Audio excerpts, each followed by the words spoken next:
የካቲት 21 ቀን ምናልባት ገና የታሪክ መጽሐፍት ላይ አልሰፈረም ይሆናል። በዚያን ዕለት የዓለም ሁለት ግዙፍ ወታደራዊ ኃይሎች አሜሪካና እስራኤል በኢራን ላይ የተቀናጀ ጥቃት ሰነዘሩ። ዓለምም የና አሜሪካንን የማያዳግም ድል ይጠብቅ ነበር።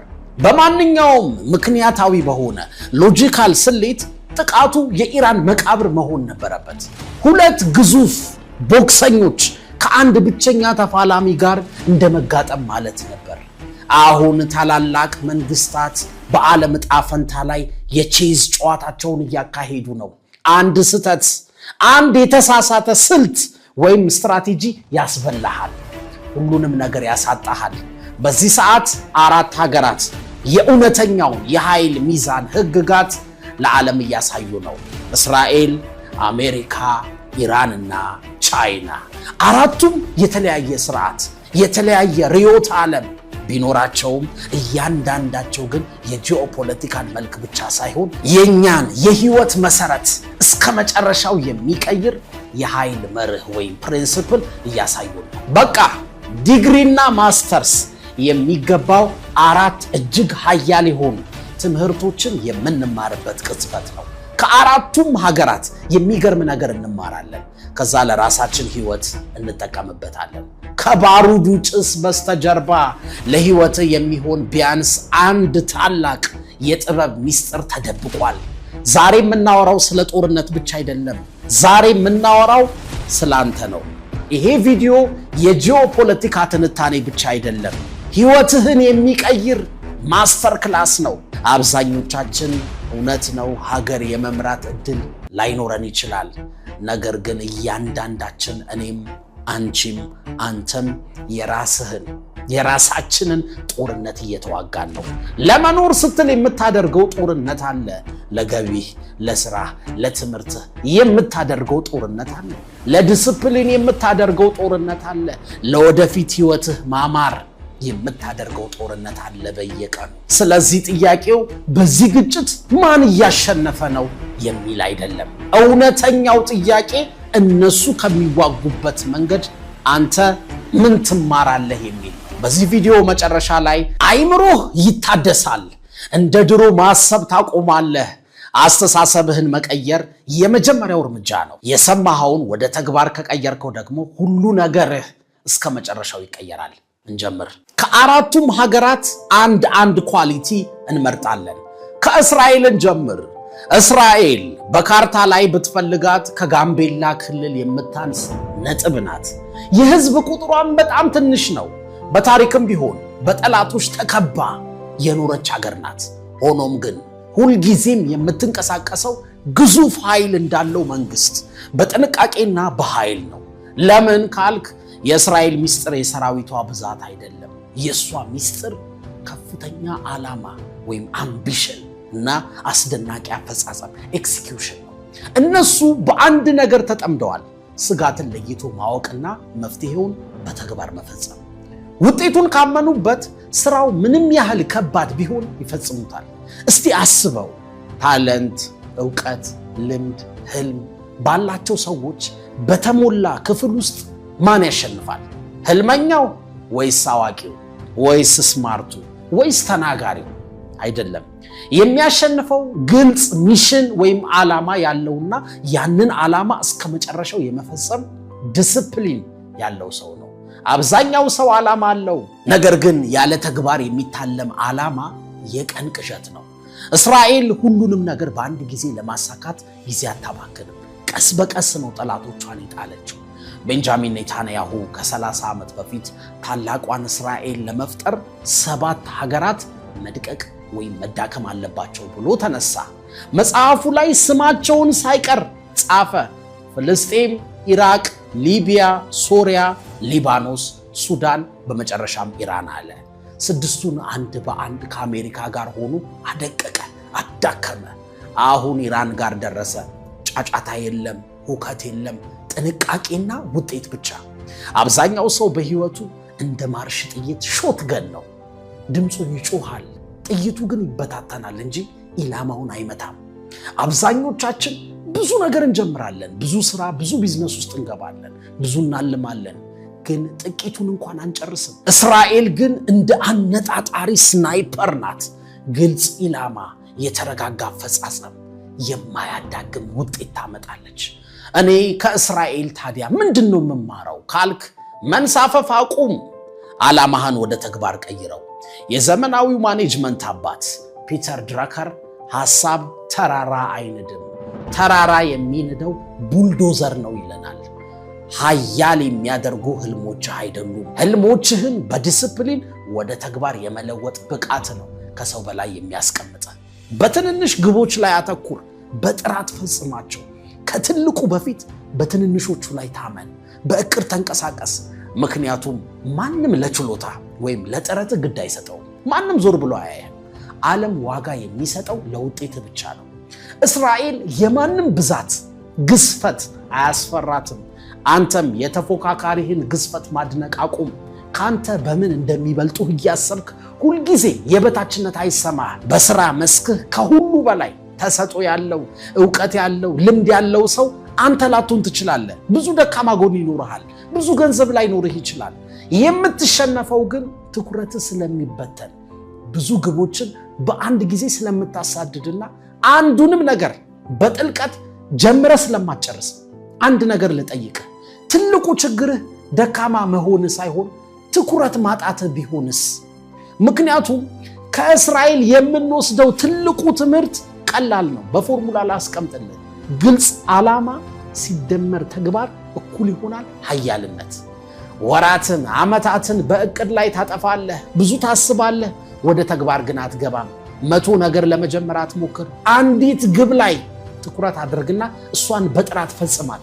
ልድገምልህ፣ ዓለም ክብር የምትሰጠው ለታላቅ እቅድ አይደለም፣ ለታላቅ ውጤት ነው። ስለሚሰራው ነገር የሚያወራ ሳይሆን በተግባር የሚፈጽመው ሰውዬ ሁን። ስለሚሰራው ነገር የሚያወራ ሳይሆን በተግባር የሚፈጽም ሰው ሁን። ከዛ ቀስ በቀስ ደረጃውን እየረገጥክ ከፍታው ላይ ራስህን ታገኘዋለህ። ተግባር ትንሹን ትልቅ፣ የተናቀውን የተከበረ ያደርጋል። የተግባር ሰው ሁን ወዳጄ። ሁለተኛ፣ ወደ ኢራን እንሂድ። ላለፉት 40 ዓመታት በታሪክ ታይቶ የማይታወቅ ከባድ ማዕቀብ ተጥሎባታል። ለ10 ዓመታት ኢራን እንዲህ ተብላለች። ነዳጅ መሸጥ አትችልም፣ መድኃኒት መግዛት አትችልም፣ አዳዲስ መሳሪያዎችን መግዛት አትችልም፣ የአሜሪካንን ዶላር ሳይቀር መጠቀም አትችልም። እስቲ አስበው፣ ለ40 ዓመታት ባንክ አካውንት ቢዘጋ፣ ምግብና የሚያስፈልግህን ነገር መግዛት ብትከለከል ምን ትሆናለህ? ኢራን ግን አልፈራረሰችም፣ ይልቁንም ራሷን አላመደች።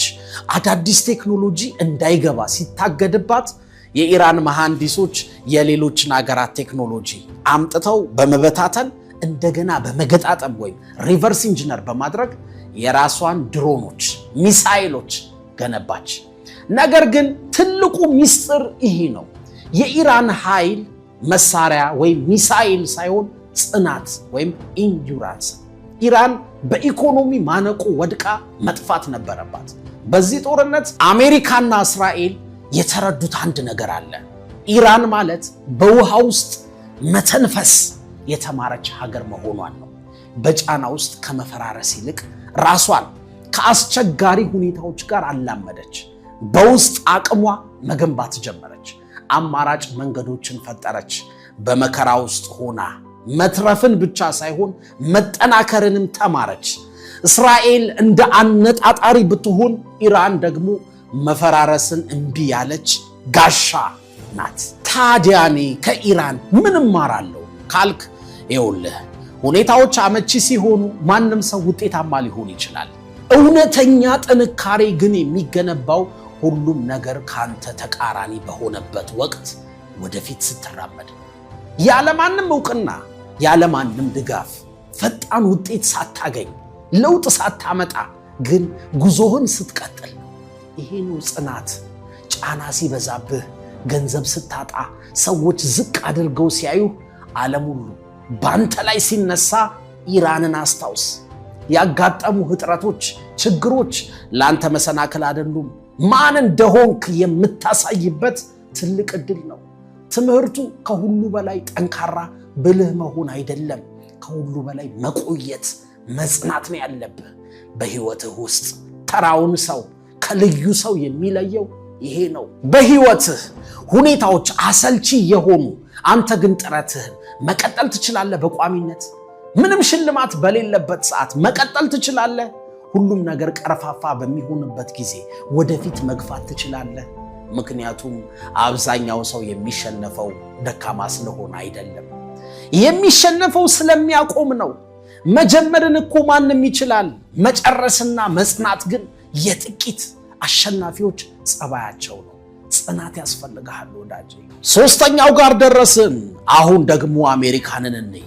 አሜሪካ ግዙፍ እውነተኛ ኃይል አላት፣ በጦር መሳሪያ፣ በኢኮኖሚና በቴክኖሎጂ ማለት ነው። ነገር ግን ይሄንን ኃይሏን በመላው ዓለም ላይ ይበልጥ የሚያገዝፈው በእኛ አይምሮ ውስጥ የሳለችው ስዕል ነው።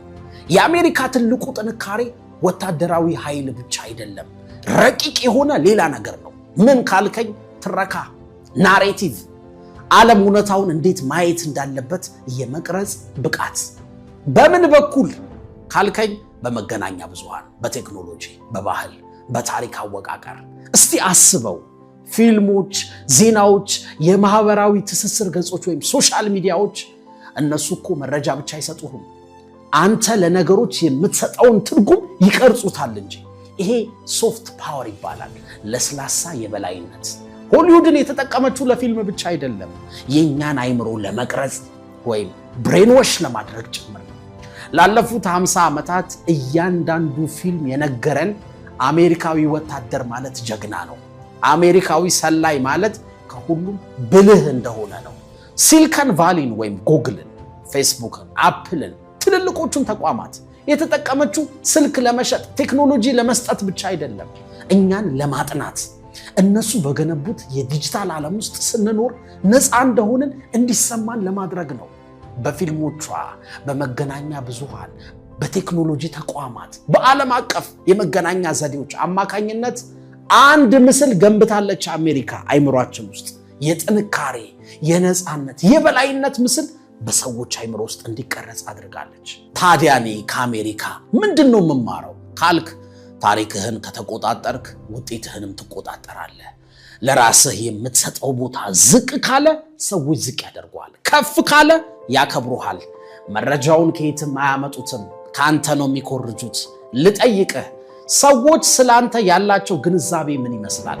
ጓደኞችህ፣ የሥራ ባልደረቦችህ፣ ቤተሰቦችህ።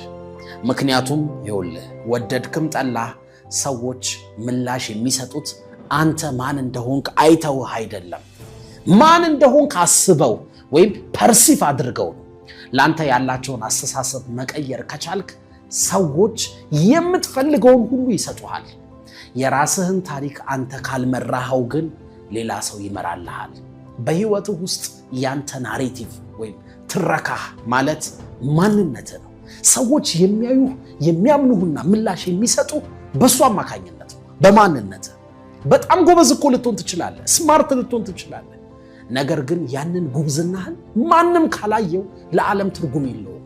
ስለዚህ መግባባትን ተማር፣ ራስህን ማስተዋወቅ ልመድ። ይኸውልህ፣ በገሃዱ ዓለም ከየትኛውም የዩኒቨርሲቲ ዲግሪና ማስተርስ በላይ የመግባባት ችሎታ ኮሚዩኒኬሽን ስኪል ይበልጣል። በኮንፊደንስ ስለ ራስህ፣ ስለ ችሎታ፣ ስለ ሙያ፣ ስለ ልምድህ የመናገር ችሎታን ተለማመድ። ሰነፍ ነኝ፣ አልችልም፣ አልረባም ብለህ ማውራት አቁም። ስለ ራስህ የውርደት ታሪክ መጻፍ አቁም። ዓለም እንዲያከብር ከፈለግ መጀመሪያ ስለ ራስህ የምታወራውን ታሪክ ቀይር። ሰነፍና ደካማ እንደሆንክ እየተናገርክ ማንም ሊያከብርህ አይችልም። ዓለም እንደ ደካማ ታስተናግድሃለች። የራስህ ብራንድ ወይም ሰልፍ ኢሜጅ ለራስህ የምትሰጠው ትልቁ ሀብትህ ነው። እንደ አሜሪካ ራስህን አክብረህ አስከብር። አራተኛ፣ በመጨረሻም አንዲት እንኳን ጥይት ያልተኮሰችውን ሀገር እንመልከታት። በዜናዎች ያልተጠቀሰች ነገር ግን መጨረሻ ላይ ብቸኛዋ አሸናፊ ልትሆን የምትችል ሀገር ቻይና። በዚህ ጦርነት ወቅት ቻይና የት ነበረች? በዝምታ ትከታተል ነበር። ይሄ አራተኛውና እጅግ ጥልቁ ሚስጥር ነው። ቻይና ከ2500 ዓመታት በፊት የኖረው ሰንዙ የተባለውን የጦር ጠቢብ የጻፈውን ስልት እየተከተለች ነው። ሰንዙ እንደዚህ ይላል፣ ጠላት ስተት እየሰራ ከሆነ በፍጹም አታቋርጠው። አሜሪካ ቀላል ይሆንልኛል ብላ በገባችበት ጦርነት ውስጥ ናት። ዓለምን አሸንፌያለሁ እኮ እያለች በሌላ በኩል ደግሞ ድጋፍ ለማግኘት ትለምናለች። አሜሪካ ስተት እየሰራች ነው። ቻይና ደግሞ ከሁሉ በላይ ብልህ የሆነውን ነገር እያደረገች ነው፣ ምንም አለማድረግ። አሜሪካ ቢሊዮን ዶላሮችን በጦርነት ስታባክን፣ ቻይና ግን ዝም ብላ ፋብሪካዎቿን ትገነባለች፣ ወርቅ ትገዛለች፣ መንገዶችን ትዘረጋለች። ቻይና እንድትወዳት አትፈልግም፣ እንድትፈልጋት ግን ታደርግሃለች። አሜሪካንን ሀያል ያደረጋት በአንደኛውና በሁለተኛው ዓለም ጦርነት ሌላው ሲዋጋ አቅሙን ሀብቱን ሲያወድም እሷ ጸጥ ብላ ታመርት ነበር፣ ትገነባ ነበር። ወደ ጦርነቱም የገባችው እንደምታሸንፍ ስታውቅ ነው። ጀርመንን የገጠመችው እንግሊዝን፣ ራሽያንና ፈረንሳይን ከፊት አሰልፋ ነው። አሁን ደግሞ ታሪክ ተገልብጦ አሜሪካ አቅሟን በጦርነት ስትበትን፣ ቻይና ትንፋሽ እየሰበሰበች ነው ጸጥ ብላ። የቻይና ጨዋታዋ የረጅም ርቀት ነው፣ ሎንግ ተርም ነው። ጥንታዊው የጥበብ መርህ እንደዚህ ይላል፣ ታላቁ ድል ሳይዋጉ የሚገኘው ድል ነው። መታገስን ወይም ትዕግስትን ኃያል የሚያደርገውም ይሄ ነው። እስራኤል ጥንቃቄን፣ ኢራን ጽናትን፣ አሜሪካ ተጽዕኖን ካሳዩን፣ ቻይና ደግሞ ራስን መግታትን፣ ሬስትራንትን ታስተምረናለች። ምክንያቱም እያንዳንዱ ጦርነት ያንተን ጉልበት አይመጥንም። እያንዳንዱ እድል ትኩረትህ አይገባውም። ለእያንዳንዱ ትንኮሳ ምላሽ መስጠት አስፈላጊ አይደለም። አንዳንዴ ምርጡ እርምጃ ምንም እርምጃ አለመውሰድ ነው። በህይወት ውስጥ ይሄ በጣም ብርቅ የሆነ ብቃት ነው። አብዛኛው ሰው ወዲያውኑ ምላሽ ይሰጣል። የዛሬን ድል ብቻ ያሳድዳል፣ ሾርት ተርም ያስባል። የሚያስበው ስለ ቀናት እንጂ ስለ ዓመታት አይደለም። እውነተኛ ኃይል ግን የሚመጣው ለረጅም ጊዜ ሎንግ ተርም በማሰብ ነው። በዝምታ በመገንባት ውጊያዎችን በጥበብ በመምረጥ። ምክንያቱም ማሸነፍ ማለት ብዙ ነገር መስራት ማለት አይደለም፣ ትክክለኛውን ነገር በትክክለኛው ጊዜ መስራት እንጂ። አሁን በዚህ ሰዓት ምንም ዋጋ የሌላቸውን ስንት ውጊያዎች እየተዋጋህ ነው። ስራ ቦታ፣ ቤትህ፣ ኢንተርኔት ላይ ከሰዎች ጋር መጨቃጨቅ፣ ለማይመጥኑ ሰዎች ራስህን ለማስረዳት መሞከር፣ ለእያንዳንዱ ነገር በስሜት ምላሽ መስጠት። ይሄ እኮ ጥንካሬ አይደለም፣ ይሄ ትኩረትን መበተን ነው። የቻይና ትምህርት አንድ ነው። ጊዜህን ተቆጣጠር፣ ጉልበትህን ተቆጣጠር፣ ከዛ ሀብትህን ገንባ። ጨርሰናል። 4 ሀገራት፣ 4 ትምህርቶች። በጥንቃቄ ዓላማህን ፈጽም። በጫና ውስጥ ጽኑ ሁን። ታሪክህን ራስህ ጻፍ። ትልቁን ስዕል አስበህ ታገስ። ኃይል ወይም ፓወር ማለት አንዱ ነገር ብቻ አይደለም። ኃይል ማለት የትኛውን ስልት በምን ሰዓት መጠቀም እንዳለብህ ማወቅ ነው። አሁን ጥያቄው አንተ የትኛው ጸባይ ነው የሚጎድልህ? ዛሬ የትኛውን ትምህርት በህይወትህ ልትተገብር አሰብክ? ከአራቱ ውስጥ እቅድ ላይ ብቻ ቆመሃል? ተግባር ነው የጎደለህ? ወይስ በመከራ ተሸንፈሃል? መጽናት አቅቶሃል? ወይስ ሰዎች ስላንተ የሚያስቡት ስተት ነው? ወይስ አራተኛው ትዕግስታተህ ጊዜያዊ ነገር ሸውዶሃል? ይሄንን ንገረኝ። አንዴ ከነቃ በኋላ ግን ሚስጥሩ ከገባህ በኋላ ግን መልሰህ ልታጠፋው አትችልም።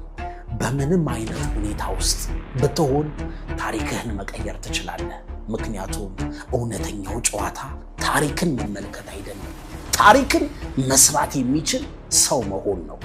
አንተ ደግሞ ለዚህ አታንስም።